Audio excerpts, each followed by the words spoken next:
fine. Hi everyone to our another algebraic graph theory seminar today.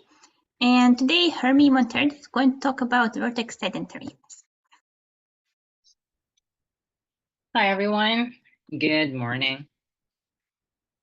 Yes, as what Maria mentioned, I'll be talking today about basically a project I've been working on as part of my PhD.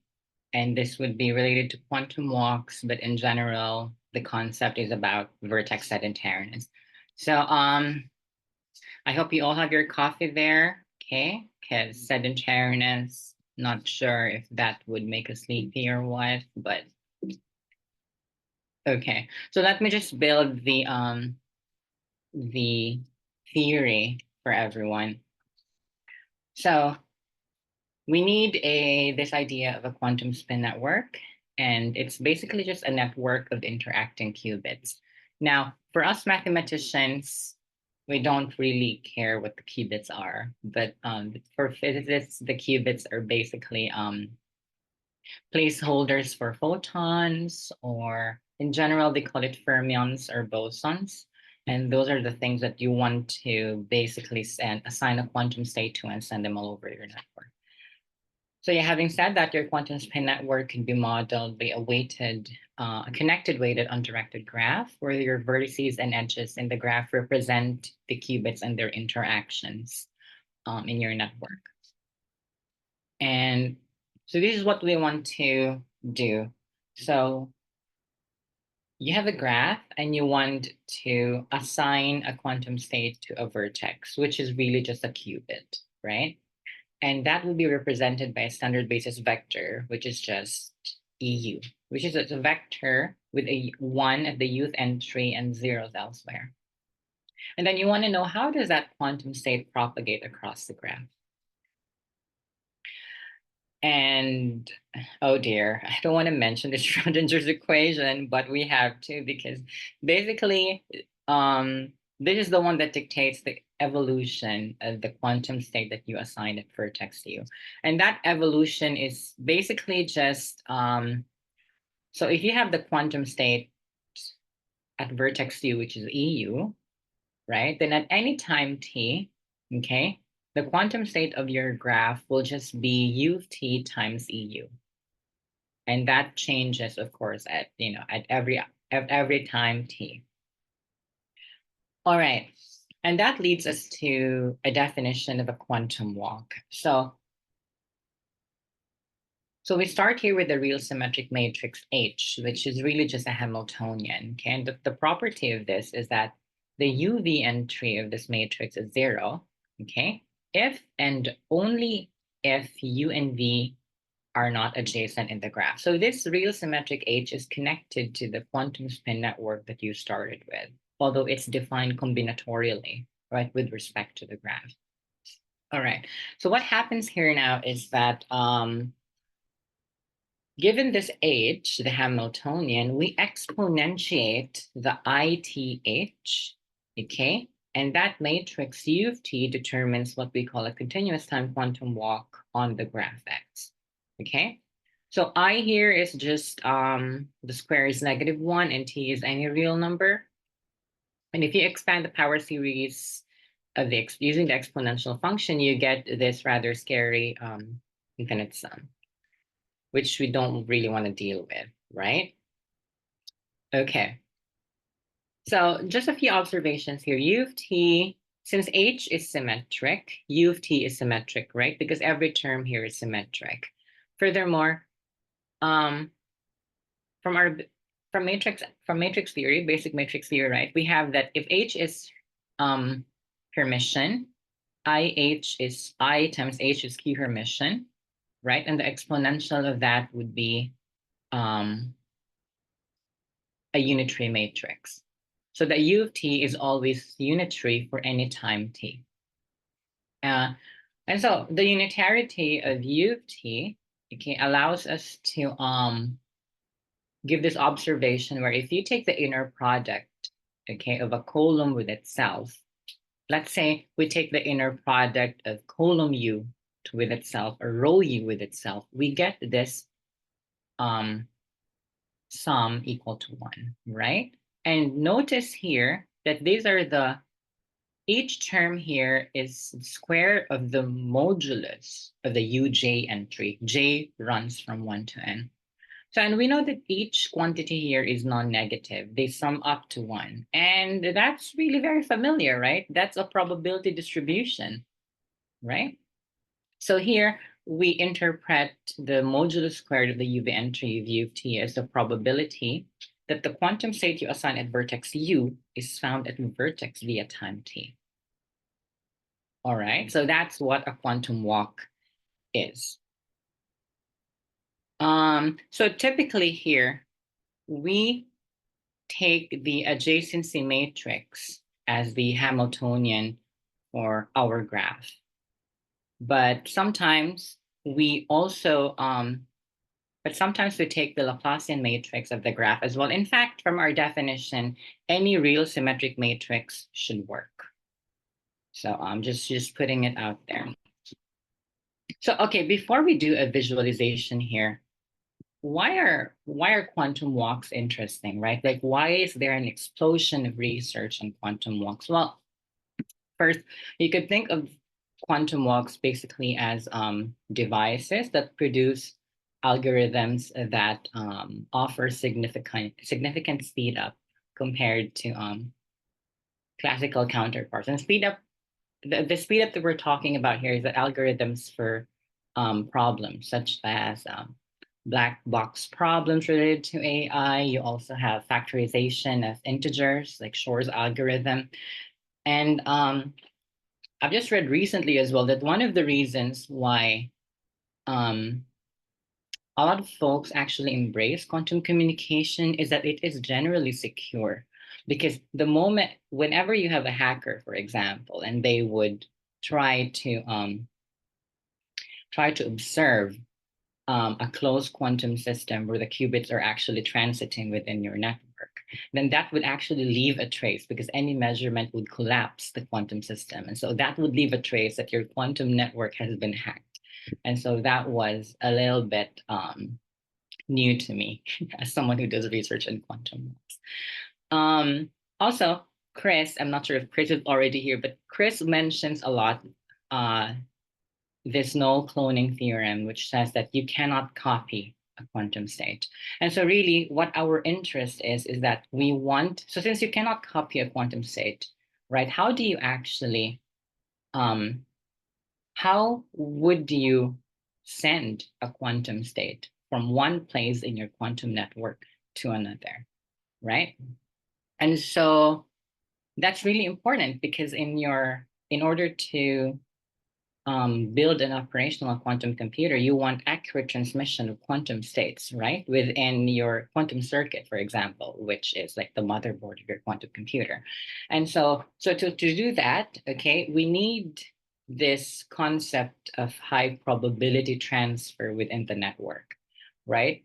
And I'm going to discuss it a little bit first before we go to the opposite of that, which is vertex sedentariness, okay? So just a quick visualization of how this quantum walk works.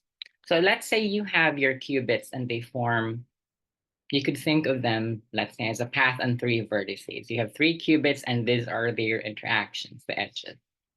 So you assign a quantum state at one end vertex of a path. So this is how it looks like at time t equals 0.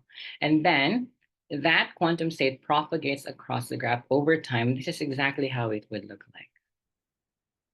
And so you could see that the quantum state, okay, that you initially started with is in superposition with all the quantum states in your network, but at time t equals pi over square root of 2, okay, you'll be surprised that, oh, the quantum state at one end is fully transferred to the other end, right?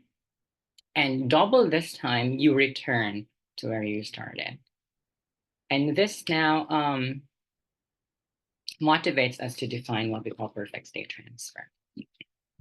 So 2 vertices, U and V admit perfect state transfer if for some time tau here, right? The modulus, this is really just modulus squared of the UV entry of U of tau equals 1. In other words, the probability, right, at time tau that the quantum state at U reaches V at time tau is 1. So that connects to what we've been talking about, the probability distribution a while ago. And if U coincides with V here, then we say that the vertex is periodic. All right. And so this perfect state transfer, there's a lot of papers in this area in the last 20 years. I can't even overstate how many papers are there currently, but to put it bluntly, it's rare. Okay, Chris had that result on unweighted graphs. All right, so it's rare, and so researchers in this area had to relax the notion of PST into what we call pretty good state transfer, PGST. So in PST here, 1 is attained at a specific time, right? The probability 1 is attained at a specific time. But in pretty good state transfer, what you want is that 1 now becomes a limit point of your probabilities. In other words, there is a sequence of times tau sub k such that the limit, of these probabilities is 1. So that's pretty good state transfer. So, well, first of all, how do we actually, right? What is our tool in actually determining whether PST or PGST occurs in a graph? Well, we have this spectral decomposition. This is really just spectral theorem for Hermitian matrices, and that what this states is that, so let's just take our adjacency matrix A of the graph and let lambda 1 and 2 lambda r be the distinct real eigenvalues of A.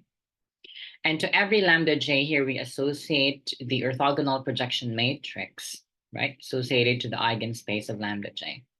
And the spectral theorem says that A could be written as a linear combination of these EJs, right, where the coefficients are your eigenvalues. That's really just what it's saying. Now, the EJs here are really important. So how do we form the EJs? So, so you have A, you could solve the eigenvalues by your first year linear algebra course, right? And then you can solve for the eigenvectors.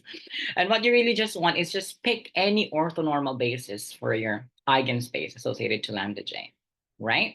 And what you do is that you take, this is an orthonormal basis, all right? That's what you take the outer products, each of that,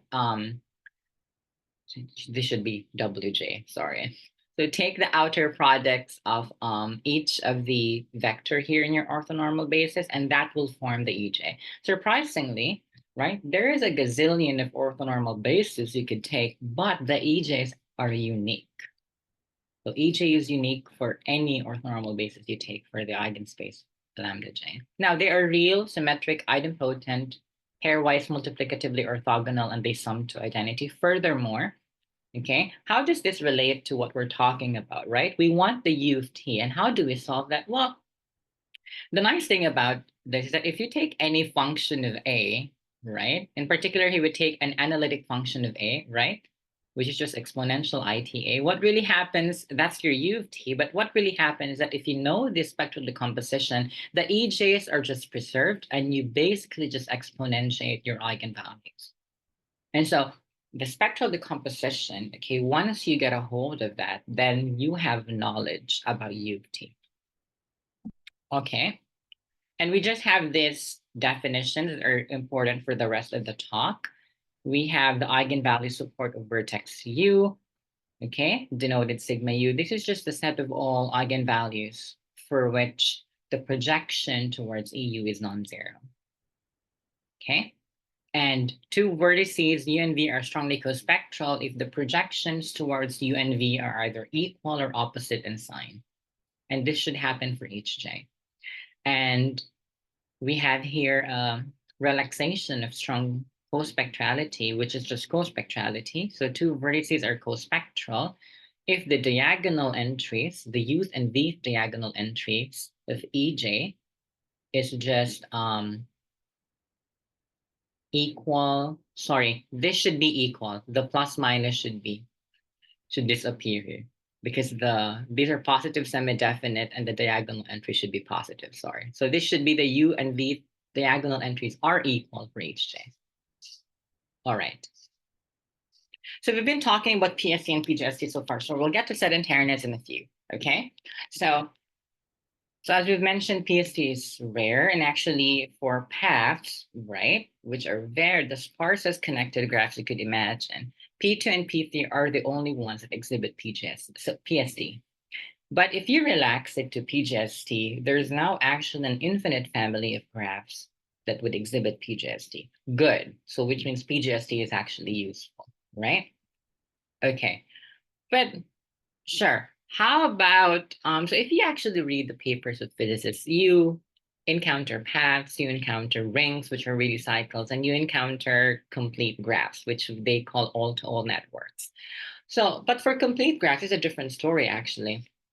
So let's see here. So for the complete graph, our adjacency matrix is just the all ones matrix. Subtract the identity, right? Because we just have all zeros and the diagonal. And then basically what you have there is just the eigenvalues of J and just basically, what do you call this one? You just translate by 1, right? So the eigenvalues of your adjacency matrix for the complete graph are just n-1 and -1. N-1 is a simple eigenvalue, right? That's the regularity of your complete graph with associated eigenvector, which is the all ones vector. The -1 is due to the fact that the complete graph, any pair of vertices are pairwise twins, right? And so -1 is pairwise adjacent twins in particular. So -1 is an eigenvalue, and the multiplicity of that is n-1. And these are your associated eigenvectors, E1 minus EJs, J from 2 to n. From there, you could actually get the spectral decomposition of your adjacency matrix, right? Because this is n-1 is a simple eigenvalue, and 1 is the associated eigenvector. So just normalize 1, take the outer product, you get 1 over n times the all one square matrix times n-1 plus the other eigenvalue -1. But remember that the EJ is sum to identity. So we don't need to orthonormalize this E1 minus EJs, right? So much computation. We just simply subtract 1 over n, J from the identity, and that will be the other orthogonal projection matrix associated to -1. From this, we could just exponentiate A, and ta-da, we get U of T. Okay, now we take a look at the entries of U of T. Let's start with the UV entry where U is distinct from V, right? You could actually check from the spectral decomposition, right? Just take the UV entry of the 1 over nj and the other matrix, right? Multiply the constants, you actually get this.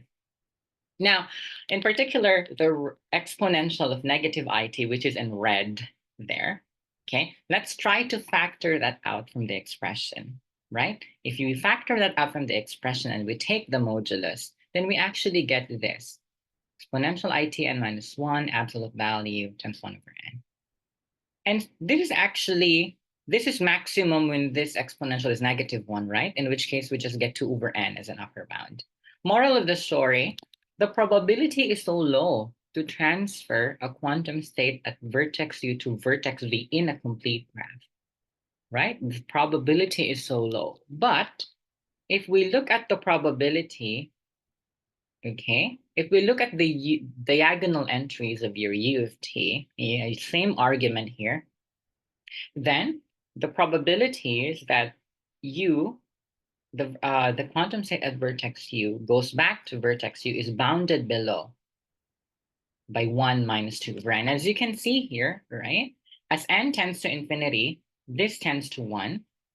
So the probability that, you go back to U is getting close to 1 as your complete graph gets very large. So that motivates us to define sedentariness, that behavior of being stay at home, okay? So a vertex to U is C sedentary if there exists a positive constant at most 1, such that for all T, the absolute value of your UU entry, okay, if U of T is bounded below by C. Now, this C here is really just a decoy because what you're really trying to say here is that C is positive, right? And so what we're really trying to say here is that the absolute value of the UU entry of U of T is bounded away from 0.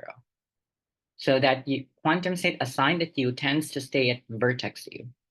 And so it really is just a stay at home. And just a terminology here, if this C is attained at some time T naught, okay, we just say that the sedentariness is tight, that you really achieve that bound. Okay. So just a few notes here. Sedentariness in general was introduced by Chris, by Godsill in a paper, I think in 2019, Sedentary Quantum Walks. But the focus there was mostly on determining sedentary families. So there you have a graph, and then you observe what happens to the graph as you have families of graphs, sorry, and then you observe what happens to the probabilities from U to U as the graph grows larger. That was really the focus of that paper. And so there, Chris showed that complete graphs as well as large families of strongly irregular graphs are sedentary. And I will mention that in a moment. So let's just give an example here first. Of course, for the complete graph, each vertex is tightly 1 minus 2 over n sedentary. And you just have a proposition here. So if U is C sedentary, then for any constant C prime, right, at most C, then the vertex is, of course, C prime sedentary. And so this first statement here, the proposition, okay, encourages us to find, right, to find the maximum C such that a vertex is C sedentary. Because any constant below that, you could just say it's C prime sedentary, right? So, and the second statement here says that if U and V are cospectral, in which case the diagonal entries of the U and V diagonal entries are equal, right? So if U and V are cospectral, then U is C sedentary if and only if V is. And that's why it's interesting, because in a walk regular graph where all vertices are cospectral, it suffices to just check one vertex to be C sedentary and the rest will be C sedentary. So this is the importance of this second statement.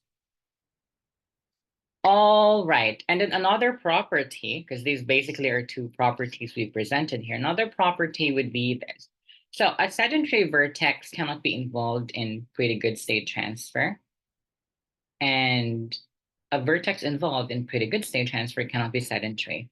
Now, at first glance, you'll be like, how can that happen? But actually, it's a little bit straightforward. If you take a look at this sum, remember, this is just the inner product of row U with itself, right? Which should be 1. They should sum up to 1. So, okay.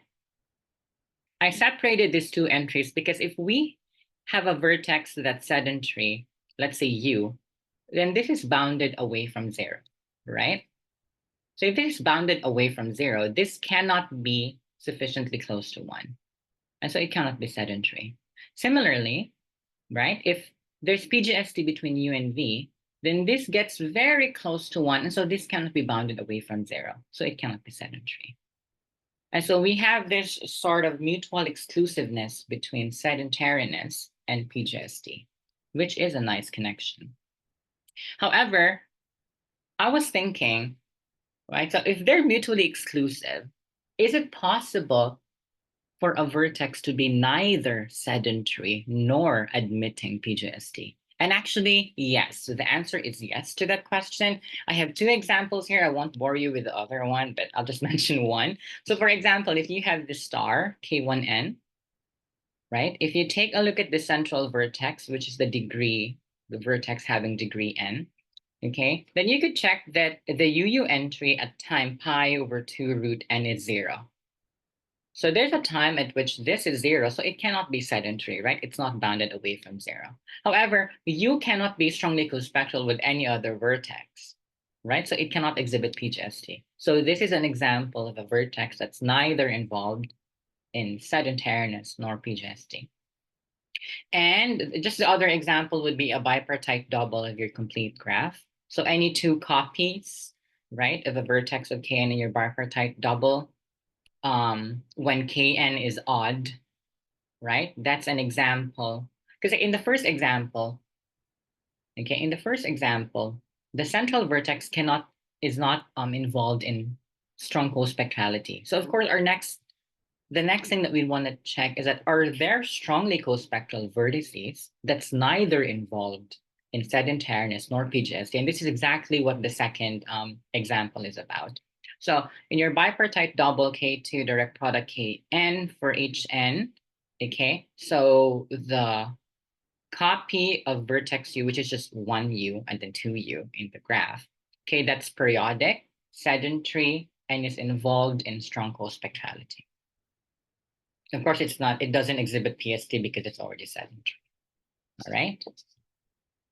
How much time do I have? Okay, I still have time. Perfect. So, okay, now, so that observation, right, that there are vertices that are neither sedentary nor admits PGST. Okay, it makes us think, okay, are there vertices that exhibit a dichotomy? So vertices that admit either sedentariness or PGST, right? That makes sense as a question, right? And so that brings us again to twin vertices. So two vertices are twins if they have the same neighbors, okay? A maximal subset of a vertex set is a twin set if just each pair of vertices there are twins. So we have this really basic result about twin vertices. So if you have a set of twins T, then two vertices are in that twin set if and only it's 11 o'clock. Oops, sorry, that's my laptop, everyone. Apologies. Okay, so two vertices are in this twin set if and only if EU minus EV, okay, is an eigenvector of A associated to either 0 or -1. 0 if they're non-adjacent and -1 if they're adjacent. And that's just really actually easy to show. If you have your adjacency matrix, just hit it, for example, with E1 minus E2, right? Let's say your twins are vertices 1 and 2. So they should have the same neighbor. So the only difference in their entries is the 1, 2, and the 2, 1 entry, which could either be 0 or 1. And then just calculate that by matrix multiplication, you should get negative eta, E1 minus E2, where eta is 0 if they're not adjacent, and it's 1 if they're adjacent. That's why you get 0 and -1 here. Okay.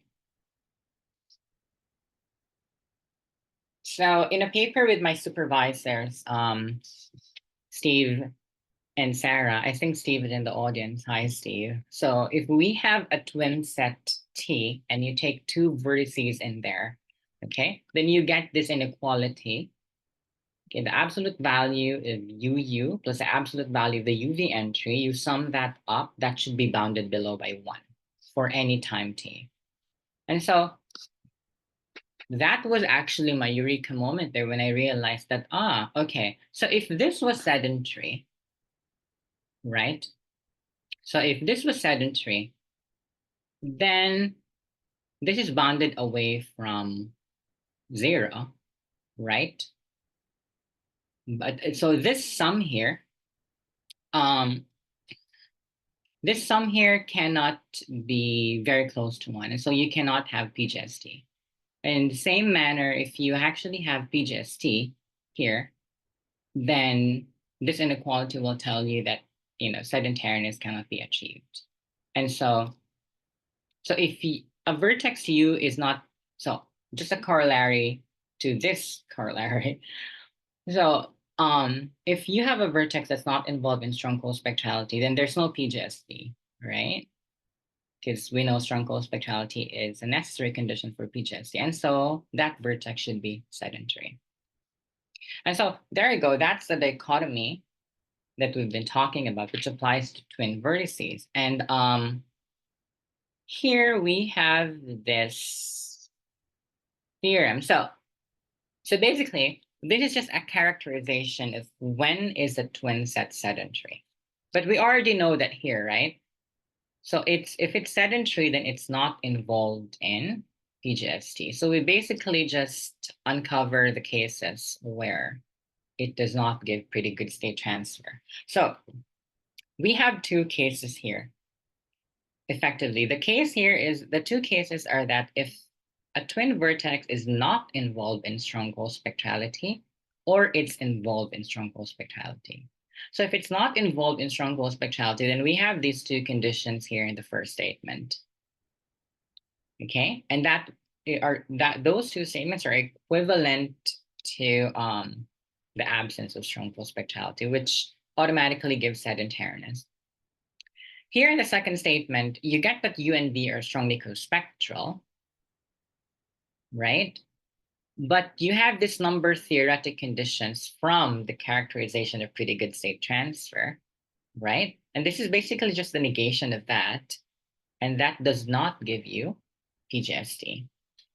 And so, but if you restrict to periodic vertices, then this statement in here will just be reduced to the negation of the characterization for PSD, for twin vertices. Yeah, I don't want to over-explain the slide, but basically it's just a characterization of sedentary twins. All right, so what did we use here to show sedentariness? Right, so we actually have this. This is not really a necessary condition. This is more of a lemma that we used to provide a bound for sedentariness. So what we have here is this.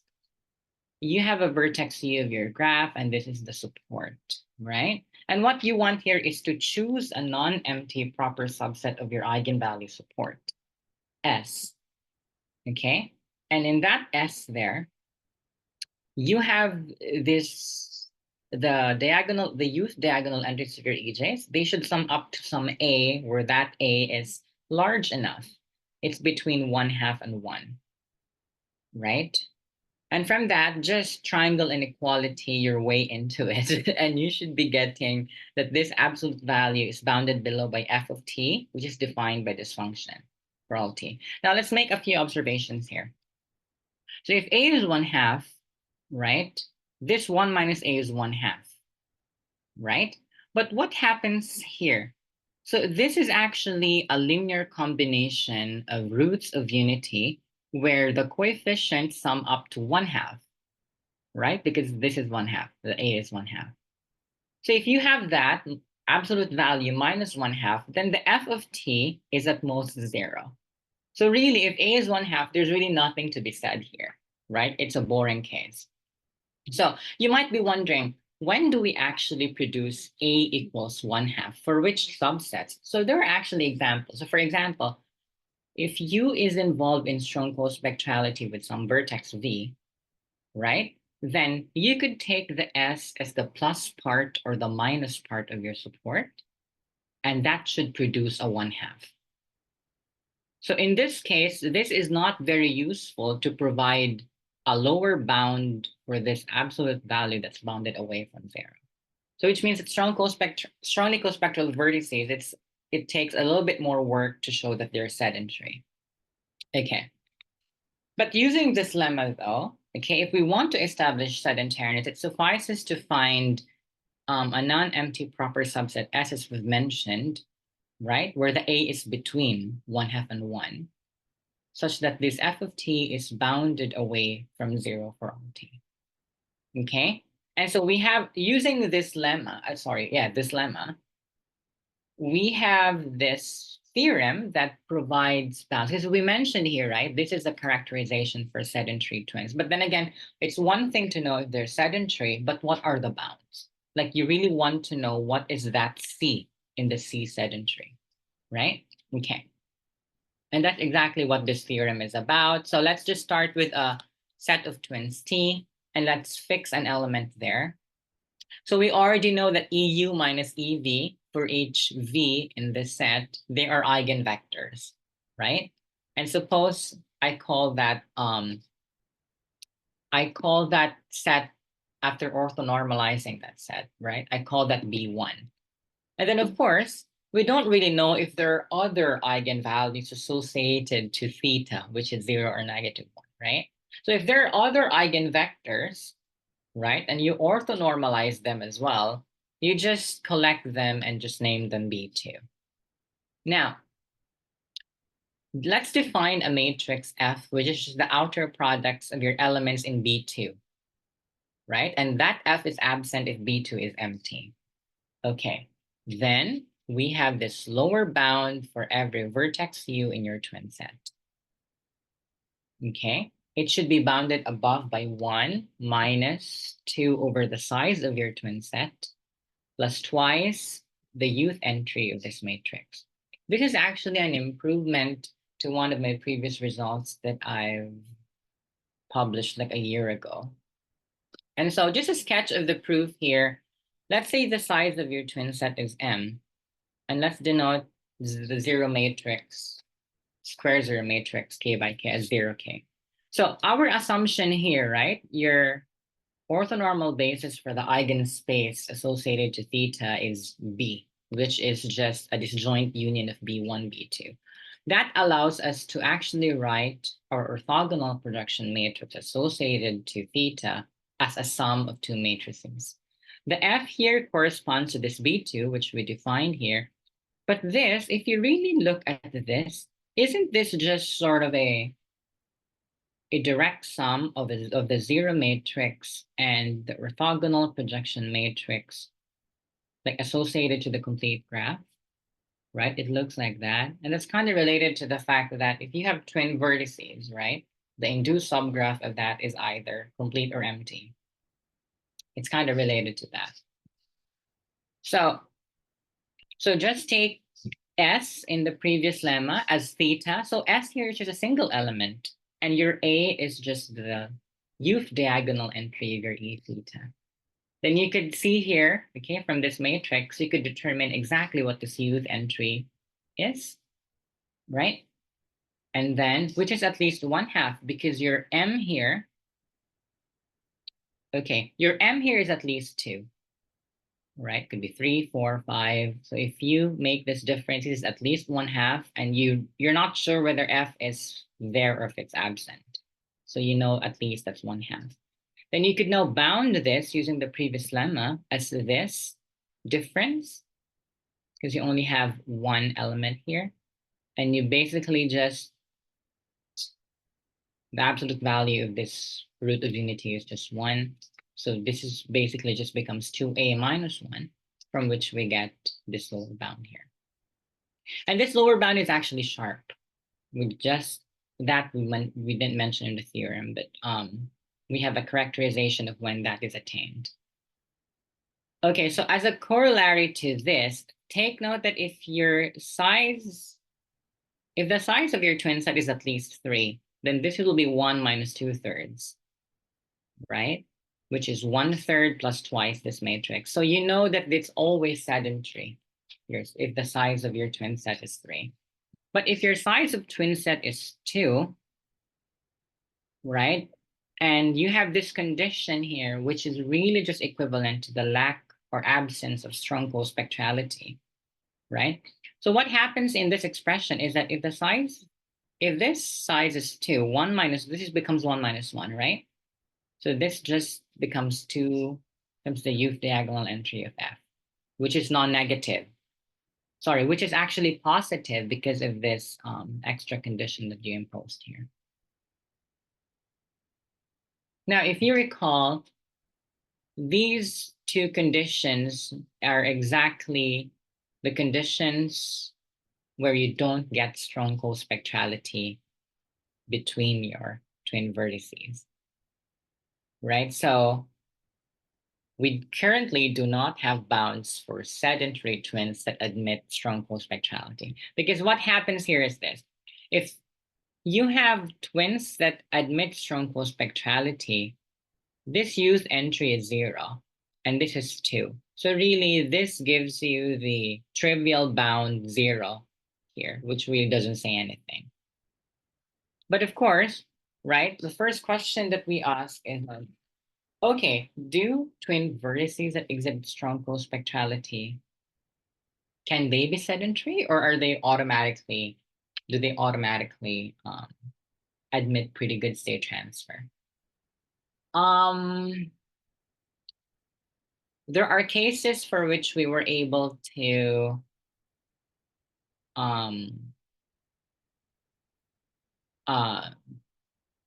characterize that. So for instance, with respect to the Laplacian, and we have the apices of your double cone here, right? Your O2 join X, then we have this characterization, which is a bit number theoretic. So if N, that's the number of your vertices here in X. Okay. So if your N is equivalent to 2 mod 4, then U is involved in PST, and so U is not sedentary. But for the rest of the other cases, it turns out it's actually sedentary. So if N is congruent to 0 mod 4, then you have this lower bound here, and you get when equality occurs. Same for when N is odd, you were able to characterize it. And so as you can see here, the apices of the vertices of O2, okay, they're actually twins of size 2 that admit strong cospectrality. And so this theorem here provides bounds for some twins that admit strong cospectrality. I think I also did this for the adjacency in my previous paper, but you could just check that. I could just give you a link to the paper.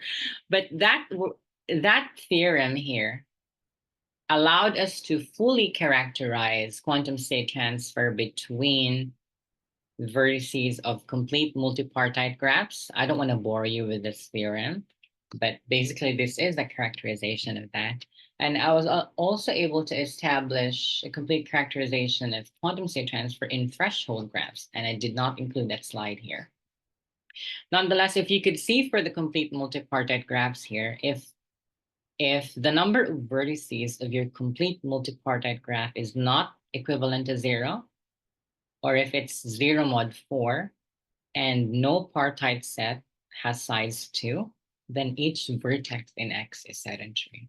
So for your complete multipartite graphs, it won't be surprising why you don't get high fidelity, high probability transfer, because most vertices are sedentary. And in fact, your cocktail party graph on 2K vertices, where K is even, they're the only complete multipartite graphs that has no sedentary vertex, because pairwise they exhibit PST. And yeah, I'd just like to end here with just constructions that preserve sedentariness. So you have here your Cartesian product, which in essence is just saying if you have graphs xj and each of them is cj sedentary, then if you take the Cartesian products, then it will be sedentary, right? It will be the product of the cj sedentary. So Cartesian products preserve sedentariness. In particular, we were able to characterize when the Cartesian products of complete graphs admit sedentariness. So that's just what's in there. We also did that for the direct products. In particular, the fun part here is this: if you have a bipartite double, right? If you have a bipartite double of your complete graph, then any vertex there is actually not sedentary. And so that, we were thinking, okay, so are bipartite doubles, are they not sedentary or not? But I was able to produce an infinite family of graphs where the bipartite double admits sedentariness. So this is just the bipartite double of a double cone. And it does admit sedentariness under mild conditions. Yeah, and we have this interesting result about joins. So basically, this is a result of my supervisor, Steve. What this is saying is just this. So if you have the graph and you join it with another graph, right? So you have probabilities within the graph, and you have probabilities between the same vertices as part of the join graph. If you take the difference of that, that will just be at most 2 over n. So moral of the story, if your graph is so big then joining it with another graph does not make a difference in terms of probabilities. Nonetheless, that is useful in preserving C sedentariness. So if your vertex U in the graph is C sedentary, but your C is bigger than 2 over n, then you're sure that when you join X with a Y, vertex U is still sedentary, albeit the sedentariness bound will be C minus 2 over n. And this works for any graph Y.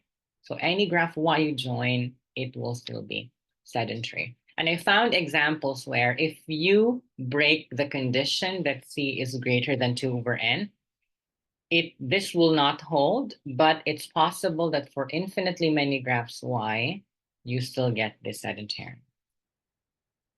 And yeah, just some open questions here for everyone. We could go back to that in the Q&A. And these are my references. But before I end, I wanted to thank the following people: Sabrina and Maria for organizing, my supervisor, Steve and Sarah, for the guidance, my department and FGS for the financial support, and the people here who are Quantum Walks colleagues, some are collaborators for the wonderful discussions about Quantum Walks. And of course, I have an advertisement for all of you. If you're interested to join the Women in Combinatorics, we have our website here. If you're interested to join the CMS Women in Mathematics, we have that website in there. These are the things that we do. And if you're interested to subscribe to another seminar about graphs and matrices, then we have our website in there. And that's all. Thank you for your time. Okay, thank you very much, Hermie. Any questions for Hermie? What are the future directions that you're looking in? Mm-hmm. We have these open questions here. Wow, okay. But basically, there's no characterization yet of sedentariness. I only have that necessary condition, right, that I presented, but there's really no characterization yet. So, but I would wager that would involve the eigenvalues as well as the eigenvectors, the EJs in there. Nice.